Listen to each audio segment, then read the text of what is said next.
جو ساتھی تھے 69-72 کے اندر ملتا ہے، کتابوں کے اندر کثیر تعداد میں بھی مل جاتا ہے۔ لیکن انہوں نے اس جذبے کے ساتھ ان کا جو کثیر تعداد کے اندر فوج تھے،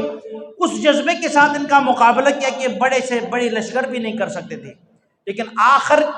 حضرت امام حسین کے سارے ساتھی شہید ہو گئے سوائے حضرت امام حسین کی، تو اکیلا لڑتا لڑتا لڑتا آپ کا گھوڑا پہلے شہید، اس کے بعد حضرت امام حسین بھی شہید ہو گئے، اور سوائے زین العابدین جو بیمار تھا، خیمہ کے اندر پڑا تھا، اور عورتیں اور بچوں کے علاوہ کوئی باقی نہیں رہا۔ ان بدبختوں نے پھر حضرت امام حسین کا سر مبارک اس کی جسم سے الگ کیا،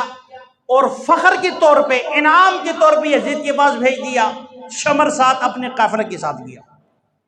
کہ شاید وہاں سے انعام ملے۔ تو کتابوں کے اندر لکھا ہے کہ جب یہ سر مبارک لے کر اہل بیت کی یہ بچے عورتیں لے کر یزید کے دربار میں پہنچے، تو یزید نے اس بات کو ناپسند کیا کہ میں نے تمہیں تو حسین کو قتل کرنے کے لیے تو نہیں کہا تھا، تم نے قتل کیوں کیا؟ لیکن یہ ظاہراً تھا، اوپر سے اگر یزید اس بارے میں سچے دل سے کہتا ہو کہ جناب تم نے یہ کام غلط کیا، تو ان کا سر قلم کر دیتا، ابن زیاد کا سر قلم کر دیتا، شمر کا سر قلم کر دیتا، عمرو بن العاص کا سر قلم کر دیتا، ہر اس شخص کا سر قلم کرتا جو اہل بیت کی خون سے جن کا ہاتھ رنگے تھے، لیکن نہیں کیا۔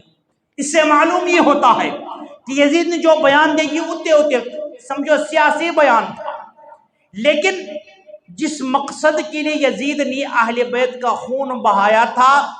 اللہ نے اس مقصد کے اندر ان کو ناکام کر دیا۔ مقصد کیا تھا؟ کہ میرا نام ہو، میرا دبدبہ ہو۔ اللہ نے امام حسین کو شہید کروا کر کے تا قیامت صحابہ کرام اہل بیت کو نام کو اعلیٰ کر دیا، عارف کر دیا۔ یزید اور ان کے حواریوں کو ناموں کو دنیا سے نیست نابود کر دیا، اس لیے کہ جو حق کے ساتھ لڑتے ہیں ان کا مقابلہ کوئی نہیں کر سکتا۔ اگر ان کے سامنے تکلیف آ سکتا ہے، جان جا سکتی ہے، بھوک ہو سکتی ہے، پیاس آ سکتا ہے، اپنی وطن کی قربانی دینا پڑتا ہے، لیکن ان کا نام تا قیامت باقی رہتا ہے۔ تو حضرت امام حسین نے اس واقعے کے اندر ہمیں خاموش پیغام دیا کہ جب آپ حق کے لیے نکلے تو پھر اس کے اوپر ثابت قدم رہے، ڈٹے رہے، چاہے آپ کی جان کیوں نہیں جا سکتی، چاہے آپ کے بچے شہید کیوں نہیں ہو سکتے ہیں، چاہے آپ کی سارا نقصان کیوں نہیں ہو سکتا، لیکن پیچھے ہٹنا نہیں۔ صحابہ کرام اس وقت بڑے پریشان، جب یہ بات مدینہ منورہ پہنچے، مکہ مکرمہ پہنچے کہ اہل بیت کے ساتھ یہ ظلم، تو صحابہ کرام کی تو چیخیں نکل گئی۔ لیکن اس وقت طاقت صحابہ کے پاس اتنے نہیں تھے، طاقت ان کے پاس تھے جو یزید کی خلافت میں تھے، اور وہ ان کے اندر نئی نسل آ گئے جو تقوی ایمان کے اندر تو بالکل کمزور تھے۔ لیکن صحابہ کرام کا یہ اعتراض کرنا کہ صحابہ کرام نے حضرت امام حسین کا ساتھ کیوں نہیں دیا، ساتھ دیا ہے، لیکن حضرت امام حسین نے اس وقت کہا تھا کہ جب آج میں نے یہ فیصلہ کر دیا ہے تو میں اپنی اس فیصلے سے پیچھے نہیں ہٹوں گا۔ حالانکہ کبار صحابہ نے اس کو بہترین مشورہ دیا تھا کہ حضرت آپ ادھر نہ جائے، حرم کے اندر یہاں بیٹھے رہے، ہم نے چونکہ بھی تسلیم نہیں کیا، آپ نے بھی نہیں کیا۔ لیکن محبت صحابہ کرام کی حسین کے ساتھ، حسن کے ساتھ اس مقام تک تھے کہ ہم اور آپ تصور نہیں کر سکتے۔ ایک دن حضرت ابو ہریرہ رضی اللہ تعالیٰ عنہ حافظ حدیث صحابی ہے، آپ اور امام حسین کہیں سفر پہ جا رہے تھے، تو واپسی پہ پیدل تھے،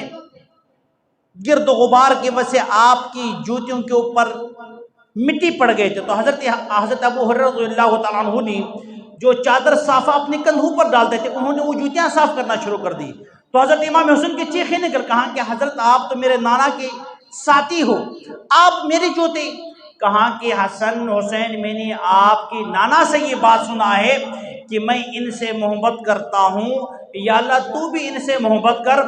جو ان سے محبت کرے گا ان سے بھی تو محبت کر، ہم نے تو رب کی خاطر تجھ سے محبت کرنا ہے۔ تو صحابہ کرام کی دلوں کے اندر تو اتنی عظمت تھے، وہ کبھی بھی اہل بیت سے غافل نہیں رہ سکتے تھے، لیکن یہ حقیقت کوئی بتائے تو صحیح، اگر یہ بتائے گا تو لڑائی ختم ہونی ہے، جھنجال ختم ہونا ہے، یہ تو ہم بتاتے نہیں ہیں، کیونکہ ہم نے اپنا دکان تو چلانا ہوتا ہے، ہم نے کبھی صحابہ کرام کی تفریق ڈالنا ہوتا ہے، کبھی صحابہ کرام کے اوپر تنقید کرنے کے لیے بہانے ڈھونڈنے ہوتے۔ اس لیے میرے دوستو یاد رکھیں ایک بات، جب آپ آسمان کی طرف تھوکو گے تو وہ تھوک تمہارے منہ کے اوپر پڑیں گے۔ صحابہ کرام کا مثال بھی یہی ہے، آسمان کی ستاروں کی طرح ہے، اگر ان کے اوپر کوئی تنقید کرو گے وہ تنقید واپس تمہارے اوپر آئے گا۔ صحابہ کرام کو کچھ نہیں ہو سکتا، وہ تو وہ ہستیاں ہیں کہ اللہ نے کہا کہ میں ان سے راضی ہو گیا، یہ مجھ سے راضی ہو گئے۔ جب اللہ نے اتنا بڑا انعام عطا کر دیا ہے تو پھر میں اور آپ تو کسی درجے کے اندر بھی نہیں ہیں کہ ہم ان کی بارے میں اپنی رائے قائم کریں، ہمیں یہ حق بھی نہیں ہے۔ اس لیے میرے دوستو اللہ رب سے دعا ہے کہ ہم سب کو اہل بیت